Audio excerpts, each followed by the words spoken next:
మీ గురించి రీసెర్చ్ చేసినప్పుడు నేను ఇంటర్వ్యూకి వచ్చే ముందు మొత్తం అంతా రీసెర్చ్ చేసి కొంతమంది నుంచి ఇన్ఫర్మేషన్స్ తెలుసుకుంటున్నప్పుడు ఒకే సంవత్సరంలో 13 సినిమాలు రిలీజ్ అవ్వటం అండ్ జనరల్గా అంటారు కదా 2 పడవల మీద ప్రయాణం చేయొద్దని చెప్పి. బట్ మీరు మాత్రం అటు commercial subjects one and only చాయిస్గా ఉన్నారంట ఒక పర్టికులర్ ఇయర్స్లో, అండ్ ఇటు సబ్జెక్ట్ ఓరియంటెడ్ సొసైటీ ఓరియంటెడ్కి మీరే వన్ అండ్ ఓన్లీ చాయిస్ అంట. సో ఎలా అలా ట్రావెల్ చేసి కూడా అంత సక్సెస్ అండ్ ఆ డెడికేషన్ ఎలా వస్తుంది ఇప్పటికీ?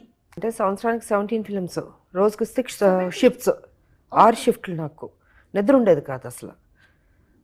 మేబీ చిన్నపిల్లని కాబట్టి అలా కుదిరిందేమో నాకు తెలియదు కానీ, బట్ హీరోయిన్ ఓరియంటెడ్ ఫిల్మ్స్కి ఏంటంటే డైలాగులు ఉండేవి. అప్పుడు దాసరి గారు కావచ్చు, టి కృష్ణ గారు కావచ్చు, మోహన్ గాంధీ గారు, ఇలా కొంతమంది డైరెక్టర్లు అంటే డైలాగులు ఎక్కువ ఉండేది మాకు. సో దాన్ని మేము గుర్తుపెట్టుకోవాలి. ఒక నిద్ర ఉండేది కాదు. ఇటేమో గ్లామరు అవుట్ అండ్ అవుట్ హీరోలతోటి, అసలు సంబంధమే ఉండదమ్మా అసలు. ఇటేమో అందంగా కనపడాలి, అక్కడేమో కొంచెం రఫ్ అండ్ టఫ్గా ఉండాలి. అదొక డిఫరెంట్ కైండ్ ఆఫ్ స్టోరీస్. అసలు మెయిన్ ఏంటంటే నిద్ర షార్టేజ్ నాకు ఉండేది. దాన్ని నాకే అర్థం కాలేదు అసలు.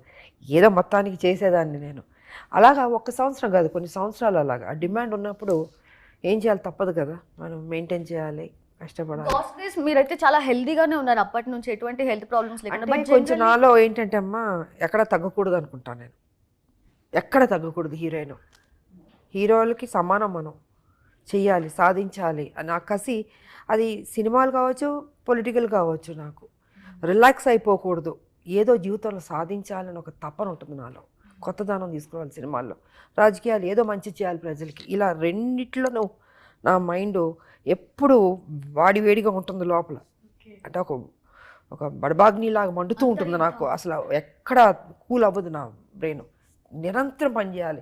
నన్ను ఖాళీగా కూర్చోబెడితే నాకు చిరాకు వస్తుంది. పని చేపిస్తుంటే బాగుంటుంది, ఎంజాయ్ చేస్తాను. అంటే అది చిన్నప్పటి నుంచి అలా అలవాటు అయిందో అని తెలీదు.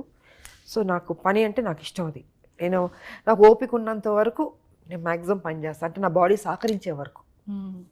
ఏజ్ అవుతుంది, సో సహకరించే వరకు దాన్ని కంట్రోల్లోనే పెడతాను. ఇంకా అది దాటి ఏదైనా అవుతుంది నాకు తెలియదు కానీ, but I try to maintain. మాకేం తెలియట్లేదు ఏజ్ అవుతుంది అని. అఫ్ కోర్స్ మనం అబద్ధాన్ని చెప్పుకోలేము కదా బాబు. Of course it is. Google చెప్పదు కదా.